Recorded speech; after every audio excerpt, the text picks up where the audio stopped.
Of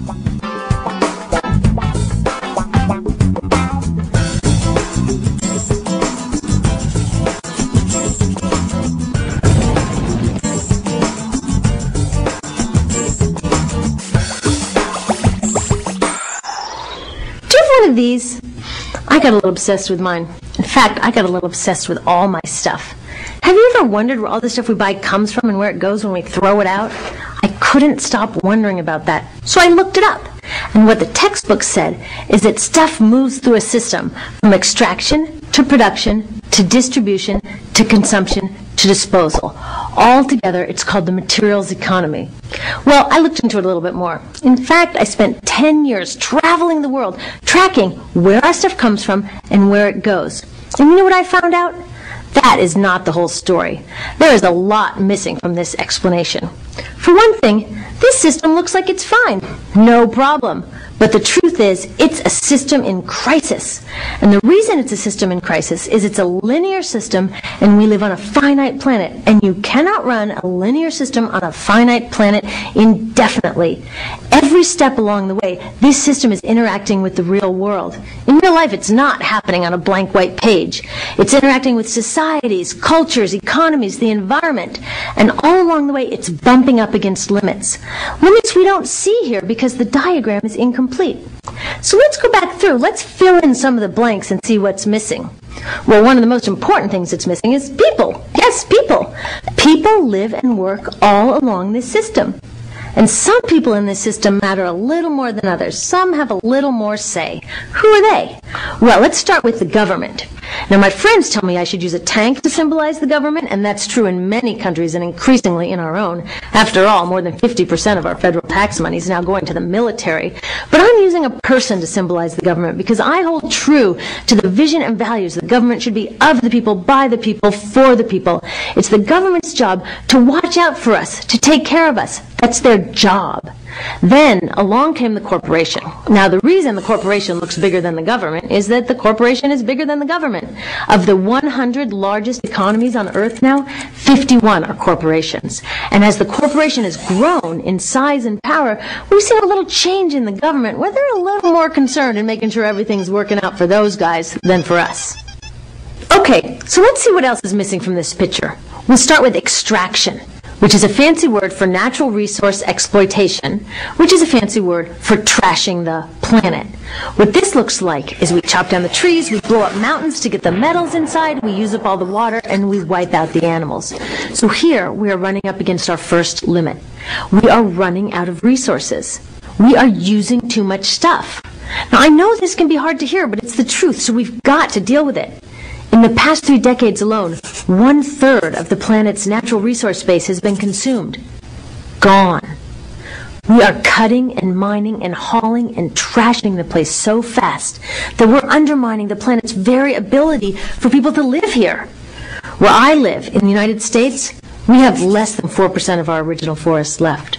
40% of the waterways have become undrinkable. And our problem is not just that we're using too much stuff, but we're using more than our share. We have 5% of the world's population, but we're using 30% of the world's resources and creating 30% of the world's waste. If everybody consumed at U.S. rates, we would need 3 to 5 planets. And you know what? We've only got 1.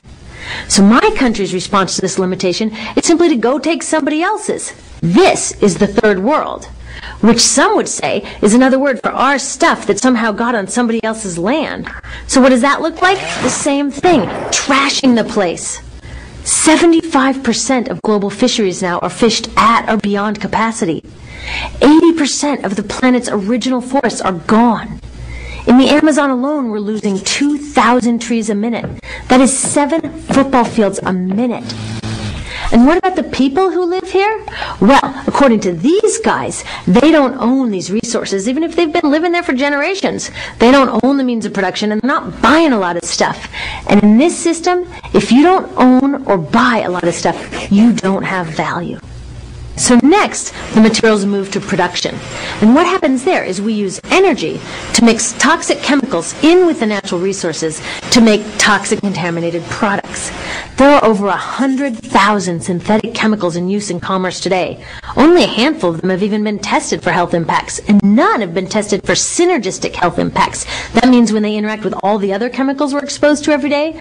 So we don't know the full impact on health and the environment of all these toxic chemicals, but we do know one thing: toxics in, toxics out. As long as we keep putting toxics into our industrial production systems, we're going to keep getting toxics in the stuff that we bring into our homes and workplaces and schools and, our bodies.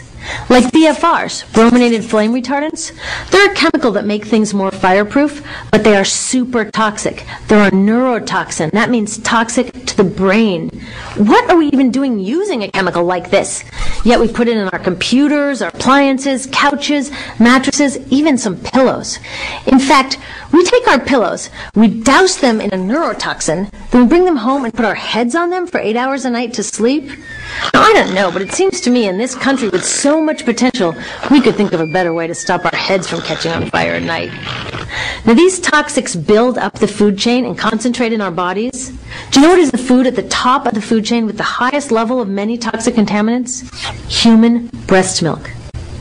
That means that we've reached a point where the smallest members of our societies, our babies, are getting the highest lifetime dose of toxic chemicals from breastfeeding from their mothers. Is that not an incredible violation? Breastfeeding must be the most fundamental human act of nurturing. It should be sacred and safe. Now, breastfeeding is still best, and mothers should definitely keep breastfeeding, but we should protect it. They should protect it. I thought they were looking out for us. And of course, the people who bear the biggest brunt of these toxic chemicals are the factory workers, many of whom are women of reproductive age. They're working with reproductive toxins, carcinogens, and more. Now I ask you, what kind of woman of reproductive age would work in a job exposed to reproductive toxins except for a woman with no other option? And that's one of the beauties of this system. The erosion of local environments and economies here ensures a constant supply of people with no other option.